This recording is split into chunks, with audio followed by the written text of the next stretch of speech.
Друзья, всем привет, с вами Орок и канал StableDiff. Тема сегодняшнего видео у нас RF Inversion. RF Inversion – это исправление инверсионного потока. Я уже чувствую, вы пытаетесь закрыть это окно, но еще рано. Давайте дослушаем до конца. Смотрите, RF Inversion – это очень похоже на IP-адаптер. И работает это, в принципе, схожим образом, но технология совершенно другая. На данный момент RF Inversion работает в ConfUI с моделью FluxDev. И каких-то дополнительных моделей, как для IP-адаптера, для нее не нужно ни Clip Vision, ни основной модели, как IP-адаптера. Эта технология работает исключительно на узлах, которые зашумляют это изображение и потом его восстанавливают. Давайте немножко расскажу про технологию исправления инверсионного потока, как это работает. Смотрите, мы берем любое изображение из интернета, вообще какое вы захотите, не обязательно сгенерированное, можете вообще любую фотографию взять. Это изображение, значит, закидываем в схему, и после этого это изображение зашумляется таким образом, чтобы его потом можно было бы восстановить обратным способом, то есть при генерации, при сэмплировании. Сразу скажу, что восстановление происходит не в абсолютной точности, и восстанавливается оно в приблизительном виде, но сохраняется ее стиль и основная композиция, то есть очень близко. Если вы, конечно же, фотографию свою закинете, то лицо вы свое, скорее всего, в точности не получите, прям такой же. Но вот стиль и общую композицию вы получите точную. Так вот, при восстановлении мы можем вносить изменения в подсказку и тем самым получать другие объекты в этом же стиле. Например, мы можем поменять просто лицо, можем поменять вообще, в принципе, всю композицию, но сохранив стиль. Для того, чтобы оставить стиль, а вот композицию полностью поменять, то есть мы, например, закидываем цветок, а получаем вместо него в этом же стиле какого-нибудь персонажа. В этом случае мы просто управляем степенью изменения при восстановлении. То есть там такие регуляторы есть. Ну, схемы я вам покажу, естественно. То есть исправлению инверсионного потока мы можем найти два применения. Первое применение – это использовать его как IP-адаптер и оставлять только стиль. И во втором случае мы можем поменять основной объект. То есть, например, у нас был дракон в каком-то определенном стиле, а мы хотим из него получить льва. То есть в этом случае мы в подсказке пишем лев, и у нас меняется основной объект на льва, но стиль остается полностью таким же, и основные контуры остаются тоже полностью такими же. Давайте перейдем на страницу разработчика. Вот эту вот ссылку я вам приложу в описании прямо под вот этим вот видео. И здесь вы можете посмотреть, как устроена эта технология. Смотрите, мы загружаем, например, вот такое вот изображение и уже прописываем потом подсказку a girl, например, и получаем из вот этого изображения, прям в этих же контурах, но уже девочку. Прописываем панда и получаем вот в этих же контурах, в этом же стиле, но уже панду. И вот здесь вот цветок, голова мальчика и карлик. Ну, различные еще другие варианты приведены. Можем менять стиль изображения, можем менять эмоции. И вот если мы сюда загрузим, например, фотографию или какой-нибудь арт, и прям на нем захотим поменять эмоции, то так сделать не получится, потому что будут все-таки какие-то изменения. То есть вот как вы здесь видите, получаются какие-то изменения, но эмоции они, да, здесь выраженные, и также определенный стиль здесь тоже выражен. Но еще обратите внимание, что этот стиль и вот это лицо, оно повторяется. То есть при восстановлении мы получаем практически одно и то же лицо, но с разными эмоциями. Это тоже, в принципе, можно использовать. Вот еще пример. Мы взяли цветок и получаем из него различные объекты вот в этом же стиле этого цветка. Чуть ниже здесь еще есть некоторые примеры. Здесь просто генерация на флакс и использование вот этой технологии с подмешиванием вот этого изображения и получение этого объекта, но уже вот в этом стиле. Это здесь показывает то, что если мы не применяем эту технологию, то у нас получается вот такое изображение. Если мы эту технологию применяем, то получается вот такое вот изображение.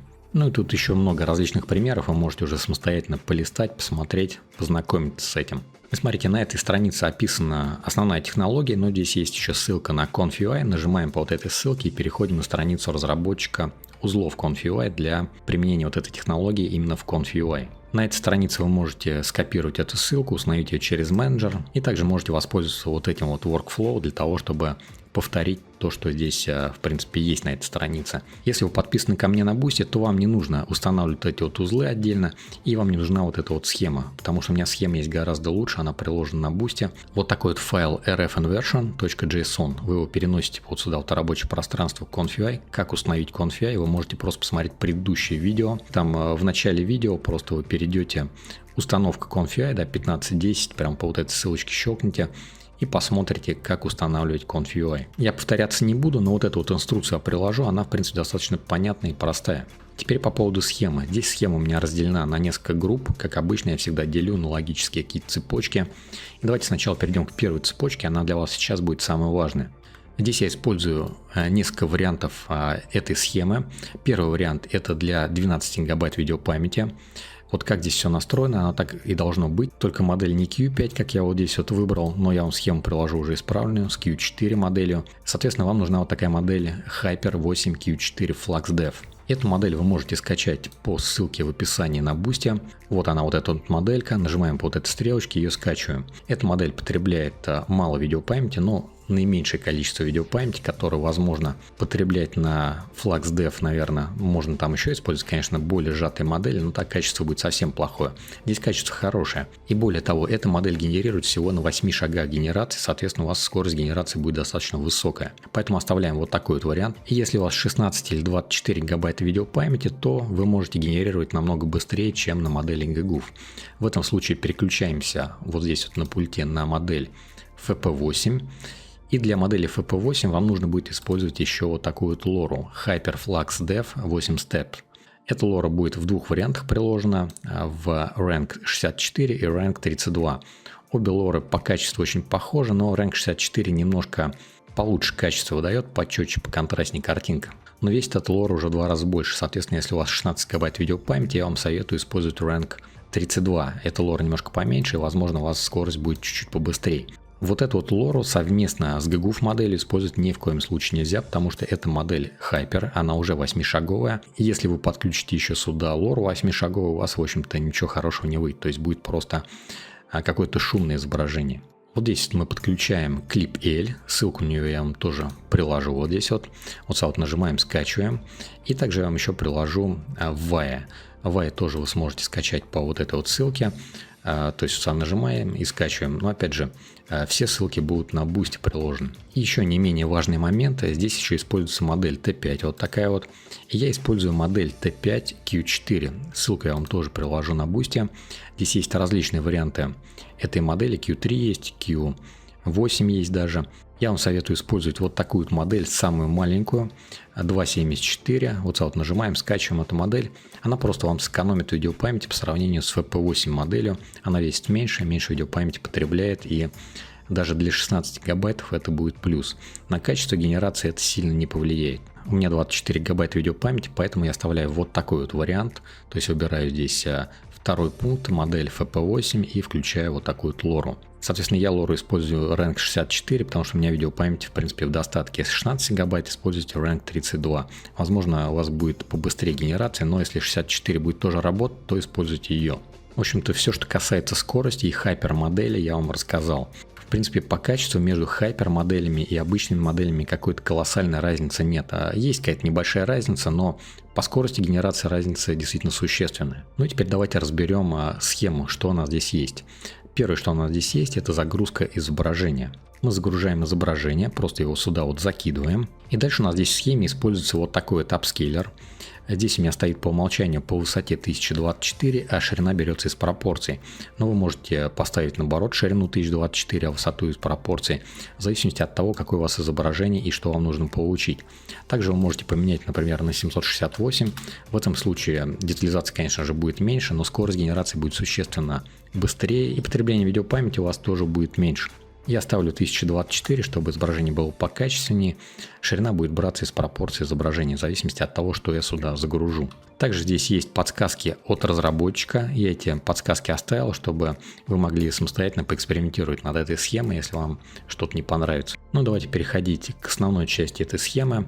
Здесь у нас есть две группы. Это denoise, то есть зашумление изображения, и сэмплинг, то есть сэмплирование этого изображения в обратную сторону. Вот эта вот группа denoise, она очень похожа на то же самое зашумление, как и в image-to-image, в Automatic, в Conf.ui, но там мы зашумляем изображение случайным образом. Но здесь мы зашумляем изображение по определенной схеме, и по обратной схеме мы можем это изображение восстановить при сэмплировании уже вот в этой группе.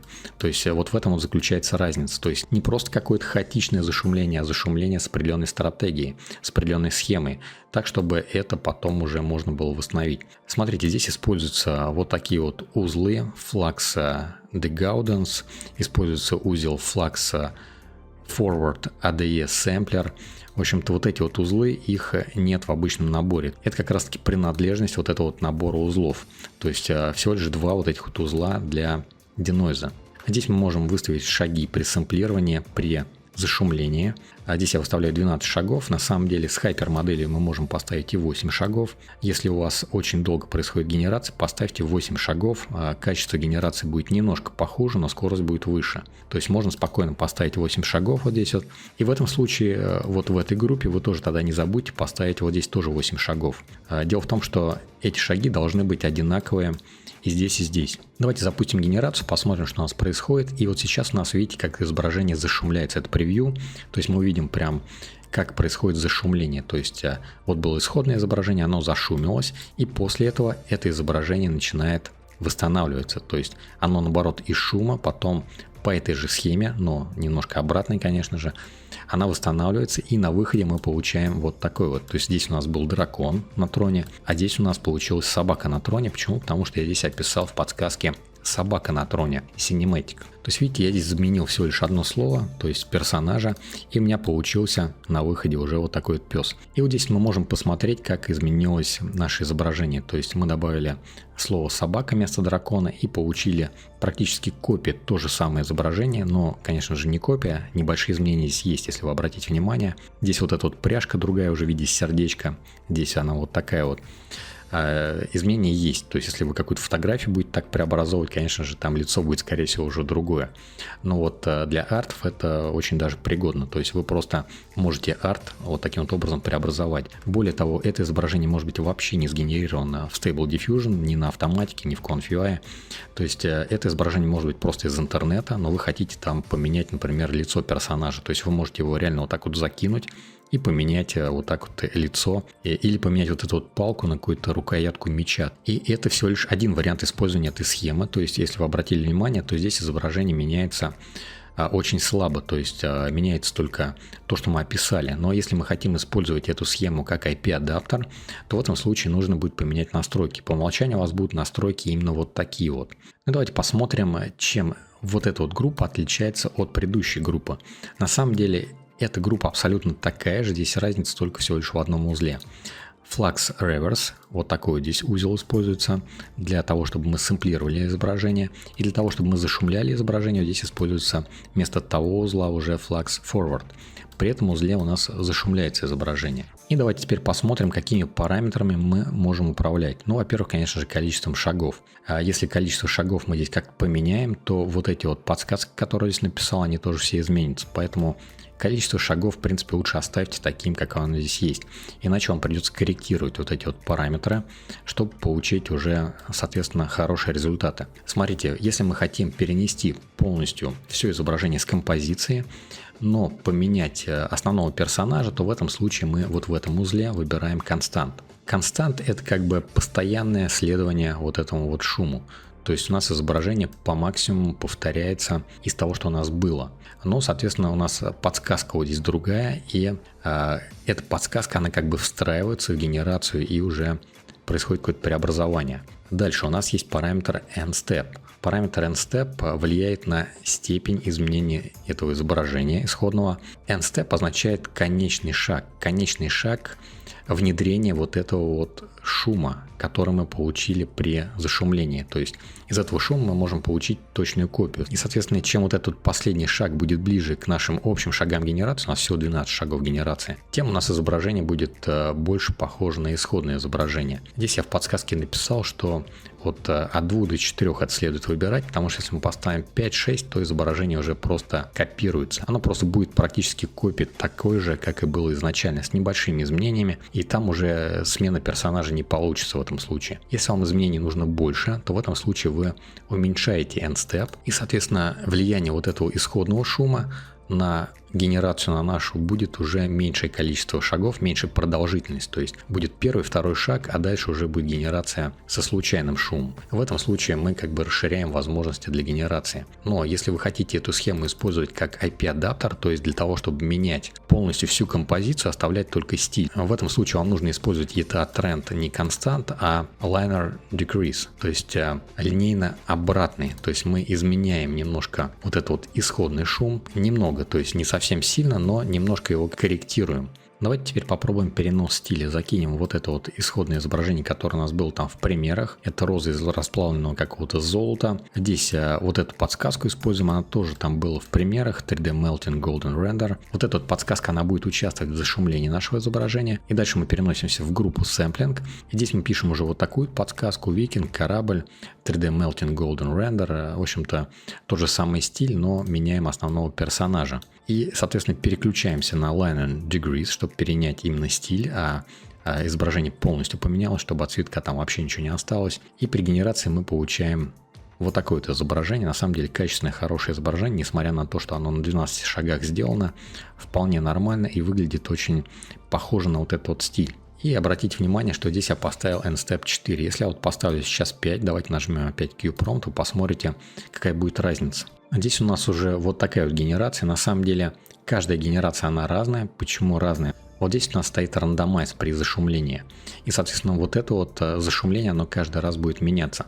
Мы здесь можем зафиксировать его, но в этом случае вы всегда будете получать одно и то же изображение. Вот здесь у вас не будет рандомизации. Здесь я специально поставил рандомайз, чтобы у вас при каждой генерации получалось разное изображение, потому что с первого раза у вас может и не получиться то, что вы хотите. Вот давайте я сейчас еще раз сгенерирую, прямо вот при этих же настройках вы посмотрите, какая будет разница.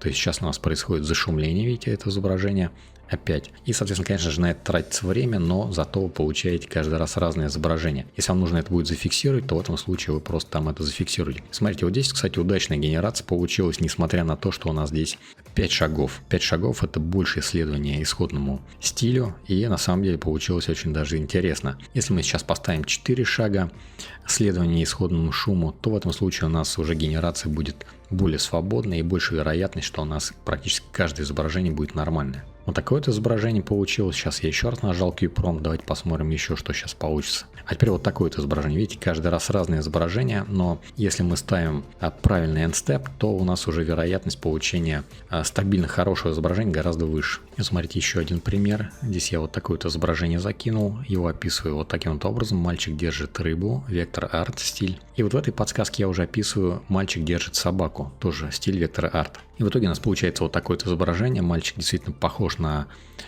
того мальчика, который был изначально, но теперь вместо рыбы он держит вот так вот собаку. Давайте посмотрим на настройки. Здесь я выставил N-Step 3 и Constant. Если подсказку посмотрите, в принципе вписывается вот в эти критерии от 2 до 4.